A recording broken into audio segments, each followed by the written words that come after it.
ரசனையால் cinema உலகை வாழ வைக்கும் ரசிகர்கள் யாவருக்கும் வெட்டி விமர்சனத்தின் முதல் வணக்கம். இன்னைக்கு இந்த எபிசோட்ல நாம விமர்சனம் பார்க்கக்கூடிய படம் இயக்குனர் ரவீந்திர மாதவாவுடைய படைப்புல அதர்வா முரளியுடைய நடிப்புல ஒரு தமிழ் படமாக நம்ம ஊர் திரையரங்குகள்ல இன்னைக்கு ரிலீஸ் ஆயிருக்கக்கூடிய தனல் படம் எப்படி இருக்கு அப்படின்னு தான் பார்க்க போறோம். இந்த விமர்சனமாகப்படுது கடைசி வரைக்கும் பாருங்க. பார்த்து முடிச்சுன்னா உங்களுக்கு பிடிச்சிருந்தா சின்னதாக ஒரு லைக் பண்ணுங்க, ஃப்ரெண்ட்ஸ் அண்ட் ஃபேமிலிக்கு ஷேர் பண்ணுங்க. மறக்காம நம்ம சேனலை சப்ஸ்கிரைப் பண்ணி தங்களின் மேலான கருத்துக்களை கமெண்ட்ல சொல்லவும் மறந்துடாதீங்க. நிறைய பேர் நான் நிறைய ஸ்பாய்லர்ஸை சொல்றதா கமெண்ட் பண்ணியிருந்தீங்க. நிறைய பேர் போச்சு அவ்வளவுதான் இந்த படத்தோட ஒட்டுமொத்த கதையும் சொல்லிட்டா எப்படி படம் பார்க்கறது அப்படின்னு நீங்க கமெண்ட் பண்ணியிருந்தீங்க.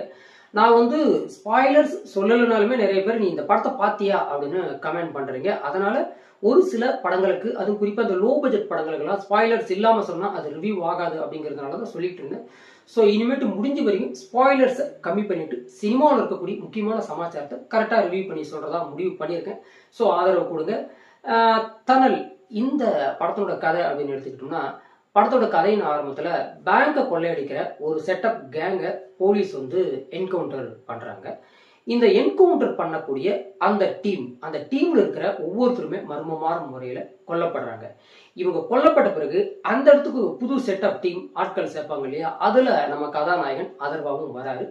இவங்களை ஒரு இடத்துக்கு ரோந்துக்கு அனுப்பும் போது அவங்க எத்தாச்சியா அந்த இடத்துல மாட்டிக்கிறாங்க. ஸோ அங்கிருந்து அவங்க எப்படி தப்பிச்சு வெளியே வந்தாங்க அப்படிங்கறதான் இந்த படத்தினுடைய மீதி கதை. இந்த படத்தை பத்தி நம்ம சுருக்கமா சொல்லணும்னா, ஒரு பக்கம் மாநகரம், இன்னொரு பக்கம் கைதி. அதே மாதிரி நம்ம அதர்வா முரளி அவர்கள் இதற்கு முன்னாடி நினைச்சு ஓஹோன்னு ஹிட்டான ஒரு படம் 100. இந்த படமெல்லாம் உங்களுக்கு பிடிக்கும் அப்படின்னா இந்த தனல் படமும் உங்களுக்கு 100% பிடிப்பதற்குண்டான வாய்ப்புண்டு. குறிப்பா இந்த படத்தினுடைய பாசிட்டிவ் அண்ட் நெகட்டிவ்ஸ் அப்படின்னு பார்த்தோம்னா, என்னுடைய முதல் பாசிட்டிவா நான் பார்க்கறது இந்த படத்துல அதர்வா முரளி அவருடைய நடிப்பு 100 படத்துக்கு அப்புறம் இந்த படத்துல ஒரு best screen performance, best screen presence ரொம்ப நல்லா இருந்தது. எனக்கு பர்சனலா அவரோட ஆக்டிங் பிடிச்சிருந்தது. அதே மாதிரி இந்த படத்தினுடைய கதாநாயகி லாவண்யா திரிபாதி ஆகட்டும், அதே மாதிரி அந்த அதர்வா கூட வரக்கூடிய அந்த டீம் ஆக்டர்ஸ் ஆகட்டும், அவங்களுடைய ஸ்கிரீன் பிரசன்ஸும் ரொம்ப நல்லாவே இருந்தது.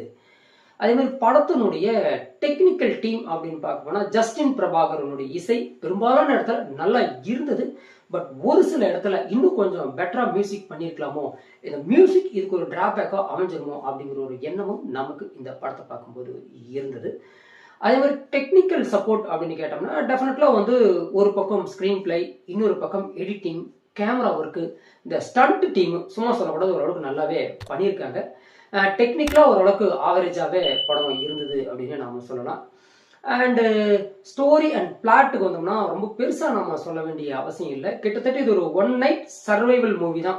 இந்த ஒரு ராத்திரிக்குள்ள அவங்க போய் அங்க மாட்டிக்கிறாங்க, அங்கிருந்து எப்படி சர்வைவ் ஆகி அவங்க வெளியே வந்தாங்க அப்படிங்கிற மாதிரியான ஒரு சிம்பிள் பிளாட் தான். பட் அந்த சிம்பிள் பிளாட்டை இன்னும் கொஞ்சம் ஸ்ட்ரென்த்தா, ஹெவியா, என்ன சொல்றது, இன்னும் ஒரு பெட்டர் பர்ஃபார்மன்ஸ் கொடுக்குற வகையில இவங்க ஸ்கிரீன் பிளே அப்படிங்கிற விஷயத்தை இன்னும் கொஞ்சம் நல்லா கேர் எடுத்து பண்ணியிருந்தாங்கன்னா நல்லா இருந்திருக்கும். பட் இந்த படத்துல அந்த அளவுக்கு அவங்க அந்த ஸ்கிரீன் பிளேல பெரும்பாலான இடத்துல ரொம்ப ஸ்ட்ராங்கான ரைட்டிங் இல்லாம போச்சோ அப்படிங்கிற ஒரு எண்ணமும் இந்த படத்தை ஆன் த ஸ்கிரீன்ல பார்க்கும்போது நமக்கு தெரிஞ்சது. ஃபர்ஸ்ட் ஹாஃப் ஆகட்டும், செகண்ட் ஹாஃப் ஆகட்டும், அந்த கிளைமேக்ஸ் காட்சிகள் ஆகட்டும், இந்த வில்லன் கதாபாத்திரம் அப்படிங்கிற ஒரு விஷயம் இருந்தது பாத்தீங்களா, அதெல்லாம் ரொம்ப நல்லா ஸ்ட்ராங்கா ரைட்டிங் பண்ணியிருந்தாங்க. பட் இந்த வில்லன் கதாபாத்திரம் இந்த ஒரு சில விஷயங்களை இந்த அளவுக்கு ஸ்ட்ராங்கா ரைட்டிங் பண்ண அதே சமயத்துல ஸ்கிரீன் பிளே அண்ட் பிளாட் இது ரெண்டுலையும் இன்னும் கொஞ்சம் ஸ்ட்ராங்கான ரைட்டிங் இருந்திருந்தா இந்த படம் இன்னும் ரொம்ப ஹெவி சவுண்ட் அண்ட் குவாலிட்டியான படமா வந்திருக்குன்னு நான் நினைக்கிறேன்.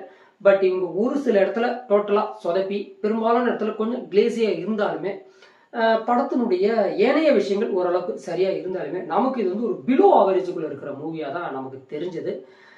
சண்டை காட்சிகள் டெக்னிக்கலா பெரும்பாலான விஷயங்கள் நல்லா இருந்தாலுமே இந்த ஸ்டோரி, ஸ்கிரீன் பிளே, ஒரு சில விஷயங்கள் ரொம்ப டோட்டலாக சொதப்பலா எனக்கு தெரிஞ்சது. ஏற்கனவே நம்ம பார்த்த படத்தையே உள்ள போய் திரும்பவும் பார்க்குற மாதிரின்னு ஒரு ஃபீலிங் பெரும்பாலான இடத்துல இந்த படத்தை பார்க்கும்போது எனக்கு வந்தது. நீங்க இந்த படத்தை பார்க்கும்போது உங்களுக்கு இந்த மாதிரியான ஃபீலிங் வந்ததா அப்படிங்கிறது நீங்க கமெண்ட்ல சொல்லலாம். என்ன பொறுத்த வரைக்கும் இந்த படம் எப்படி இருக்குன்னு கேட்டீங்கன்னா, தனல் ரொம்ப தரமான படம் அப்படின்னு நம்மளால சொல்ல முடியாது. பட் இருந்தாலுமே ஓரளவுக்கு ஆவரேஜான டீசென்ட் வாட்சபிள் மூவியா நாம பார்க்கலாம். அது குறிப்பா அதர்வகாவுக்காக. இந்த விமர்சனம் உங்களுக்கு பிடிச்சிருந்தா ஒரு லைக் பண்ணுங்க, ஃப்ரெண்ட்ஸ் அண்ட் ஃபேமிலிக்கு ஷேர் பண்ணுங்க. மறக்காம நம்ம சேனலை சப்ஸ்கிரைப் பண்ணி நமக்கு சப்போர்ட் பண்ணுங்க. இக்காணொலியை கண்டுபிடித்த அனைத்து நல்லுள்ளங்களுக்கும் நன்றி தெரிவித்துக் கொண்டு மற்றுமொரு சிறந்த விமர்சனத்துடன் தங்களை சந்திக்கும் வரை தங்களிடமிருந்து விடைபெறுவது வெட்டி விமர்சனம். வெல்க தமிழ்.